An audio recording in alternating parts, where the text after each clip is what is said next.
नमस्कार, मी प्रदीप नणंदकर. आपण पाहत आहात इंद्रधनुष्य. महाराष्ट्र विधानसभेचा निकाल लागून आता 15 दिवस उलटून गेले. हा निकाल सत्ताधाऱ्यांनाही धक्का देणारा आणि विरोधकांनाही धक्का देणारा लागला.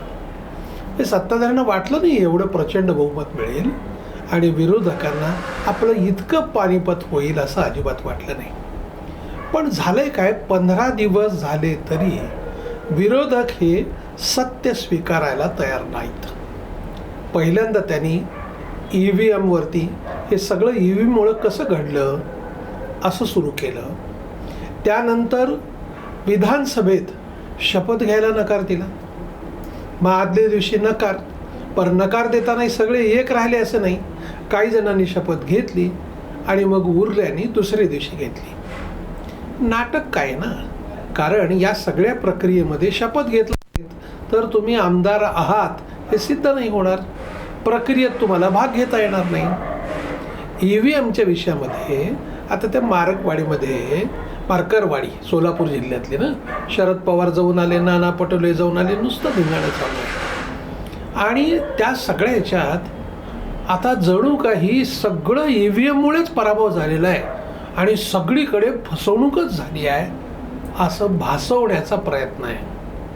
तिथल्या जिल्हाधिकाऱ्यांनी सांगितलं, संपूर्ण सगळ्या ठिकाणी सगळ्यांच्या सह्या आहेत. एकूण नमुना जेव्हा तिकडे मतदान होतं ना, त्यावेळेला सगळ्यांना बोलवलं जातं, सगळ्या पक्षांना.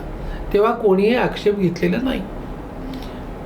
मतदानाच्या दिवशी सगळ्या मतदान केंद्रावरती सगळ्या प्रतिनिधींना बोलवलं जातं.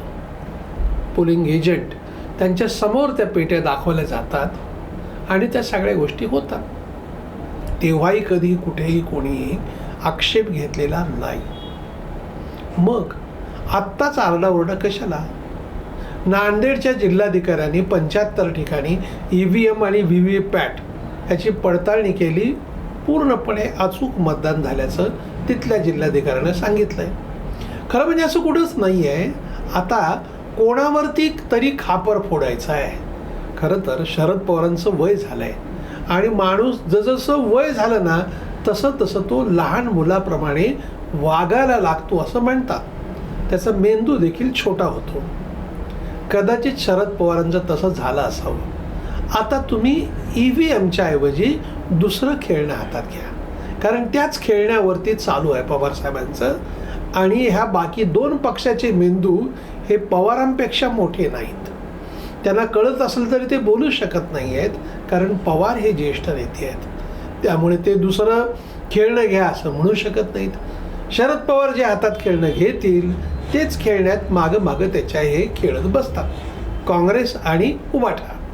आणि त्यामुळं वाट लागली आहे. जे काही आपला उद्धार करतील ते शरद पवारच करतील, कारण लोकसभेत त्यांनी उद्धार केला असं त्यांना वाटतं. बरं, शरद पवारांचं किती बुद्धिवान माणूस बघा, किती लॉजिक बघा त्यांचं. काय विधानसभेच्या ह्याच्यामध्ये आहे ना, आमच्या पक्षाला अजितदादापेक्षा एवढे मतं जास्त मिळाले तरी देखील अजितदादाचे आमदार जास्त निवडून आले, काँग्रेसपेक्षा जास्त निवडून आले.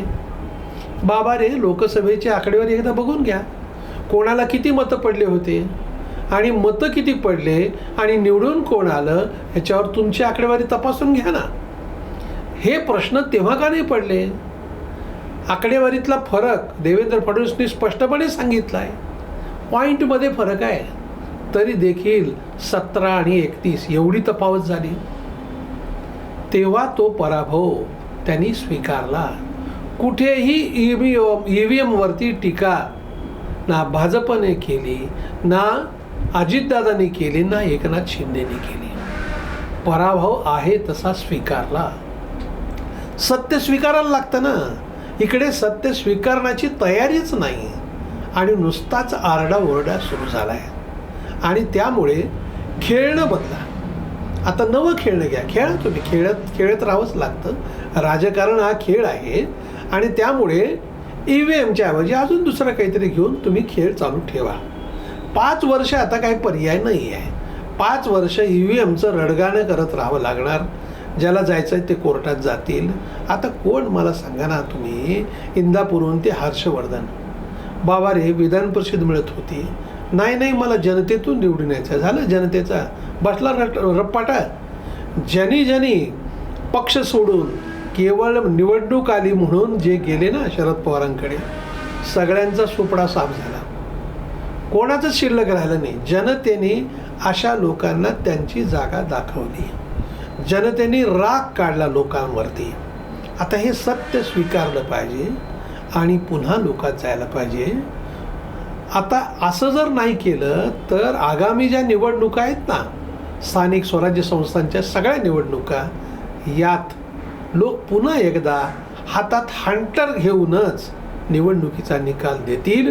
तेव्हा हे सगळे आरडाओरडा करायला लागतील.